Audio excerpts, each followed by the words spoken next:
Hi there and welcome to Atomic Lariat. We're joined today by our first guest, Nigel McGuinness. Nigel, how you doing? Good, mate. Not so bad at all. And thanks for giving us your time and being our first guest. You got it. Okay, first things first. You're currently living in Tampa, right? No, I'm based in Los Angeles now. I just relocated from Tampa. Do you miss anything of England? I miss my friends. I miss some of the those kebabs you can get at like 2 o'clock in the morning after a few beers. Yeah.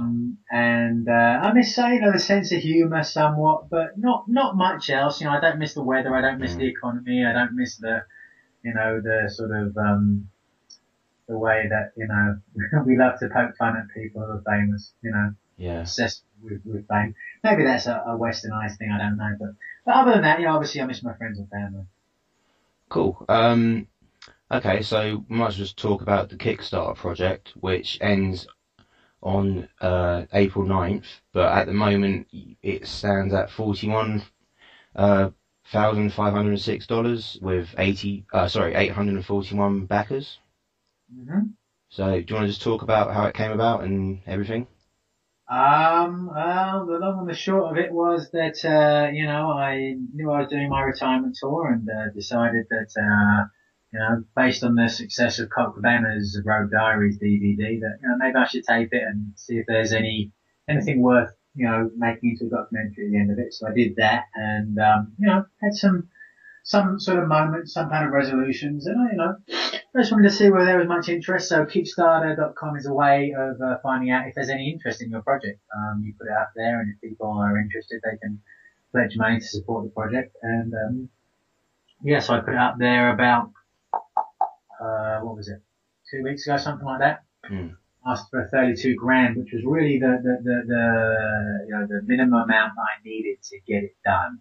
By the time fees are taken out, taxes are taken out, by the time you pay for music rights, and the time you pay, for everything else that goes into producing it, that's really the minimum possible. So I asked for 32 grand, hoping that I'd get it in 30 days and actually got it in 3 days. So I was blown away by the support. Really, really have been humbled, not just by the support, but by people who've contacted me and told me, that, the effect that my career's had on them in their life. And, so, if I was looking for an epiphany on the, retirement tour, I almost found it, afterwards, going on Kickstarter. So it's on Kickstarter, kickstarter.com.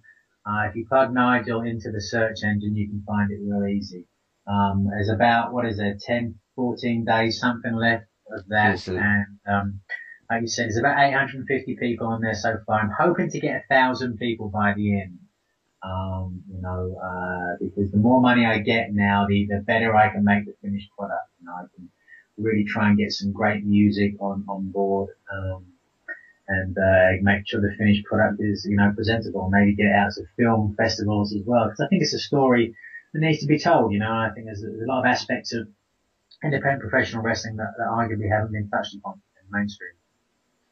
And do you agree that it's one of those stories that could kind of cross over, like you said, it could go onto a film festival? I hope so. Yeah, I hope so. I mean, like I said, it's not just a series of matches. It's not me wrestling and that. It's me talking to people I've met along the way, not just about wrestling, but life in general and dreams and pursuits and a lot of these notions that everybody has a sense of. And you're in the process at the moment of just starting to watch and edit the footage, right? I'm basically looking through about 60 or 70 hours of footage now, trying to, decide how on earth to cut that down to 90 minutes of the finished product and tell a story, and have something that people are gonna, want to watch. Okay, I've got a bit of a loaded question here. You said that you chose not to reveal the reasons behind your retirement because you feel there isn't a correct platform to do so. Do you see this documentary as the correct platform to reveal the reasons, and do you do so? Well, no, I mean, I haven't made it yet, so I don't know what the finished product is going to be. But I have revealed the reasons for my retirement. The reasons for my retirement is I can't make, enough money, as a wrestler to justify the injuries and the sacrifices that I've made. And I said that in the trailer. I'm cleared to wrestle now. If I wanted to, I could go back and wrestle tomorrow, and it's just, I can't justify it to myself because I feel like I've done everything I can possibly do outside of WWE. I wrestled for TNA, I had a great run with Kurt Angle. I was the Ring of Honor champion for all those years. I wrestled in Japan, I wrestled all over the world. I'm very proud of my body of work so far. And so the only thing really left for me to do in wrestling is to go to WWE and to make, that sort of money that I can return, which was always the end game. But doesn't seem to be an option. Doesn't seem to be a possibility. And so I can't sit around waiting forever for that to happen. I don't want to be one of these guys who's 45 years old and has destroyed every relationship he's been in and is, mentally defective because he's still waiting for that phone call from Vince McMahon. It's never going to come. That's the truth. That's why I'm retired. It's got nothing to do with anything that happened anywhere else. Obviously, there were things that derailed me along the way. Will I touch on those in the documentary? I think I will. I'm not really 100% sure because, as I said, until I look through all the footage and all the stuff that I've got on there, I don't know the story I'm going to tell. I know I can't do a fluff piece. I know that I'm not going to just, do a very sort of blasé, this was before it happened and now it's over. I'm going to put something of substance out there because I feel like I have to reward the support that people have given me thus far. But, other than that, I can't make any promises about what's going to be in there. Okay. And how are you finding the transition to being a colour commentator on the Ring of Honor pay-per-views? I'm loving it. I'm really loving it.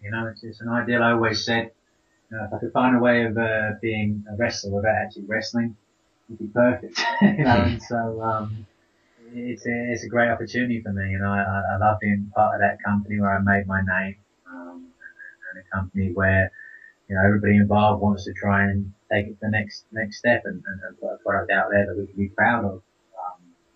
So it's great that I can still, every once a month get flown to a different part of the country and see all my old friends and watch some of the best wrestling in the world and get paid to do it. So I'm loving it. Not easy, for sure, it's not easy to do, but that's why I'm very grateful to have Kevin alongside me and Jim and Lariat in the back to help me out. We've got a question from one of the listeners, name's James. He asks, how was it working with the Japanese or foreigners, and was there any problems with different attitudes or language barriers? Japanese people were the only sort of foreigners I ever worked with. Really, I didn't really work with a lot of Mexican guys. I never went to Puerto Rico or anything else like that. But I always loved wrestling Japanese because they had such a profound sense of respect for wrestling. And obviously, when I was wrestling over there, the crowds did as well. They saw wrestlers over there more as athletes than just as sort of niche entertainers. So that was always enjoyable. I always liked that. And there was never any sort of communication issues because so much of it is done off the field. So much of it is done kind of ad lib, and that's the artistry of pro wrestling. So were you able to call it in the ring, or did you just work anything out beforehand because of the language barrier? It's a little of column A, little of column B. Yeah. I know you said that you haven't decided yet what exactly you're going to do, with the documentary, but if possible to get the footage, would you consider highlighting your matches with Kurt Angle? Yeah, certainly. I think that would be good if I could get something on there. But again, like you said, it's a question of if I can get the footage and everything else like that, and I haven't approached that bridge yet. And when you went to TNA, you obviously were known as Desmond Wolfe. What was the reasons for changing the name? Changing the name, I guess they wanted to own it, I think. And they never told me. When I got there on the first day, they said it's going to be Desmond Wolfe. So. Okay. Yeah. Have you heard of Progress Wrestling? Pro what? Progress. Where are they out of? They're in the UK. I was just saying because I went to one of their first show on Sunday, and they had Colt Cabana headlining. Okay, cool. And you've worked with him in the past. First shows, then I probably wouldn't have heard of them, but obviously heard of Cabana. Yeah. And really the last question I've got is, obviously you said you've your ultimate dream was to go to WWE. If they were to ever give you the call to go there, even if it was to be a manager, would you go, or would you want it to be as a wrestler?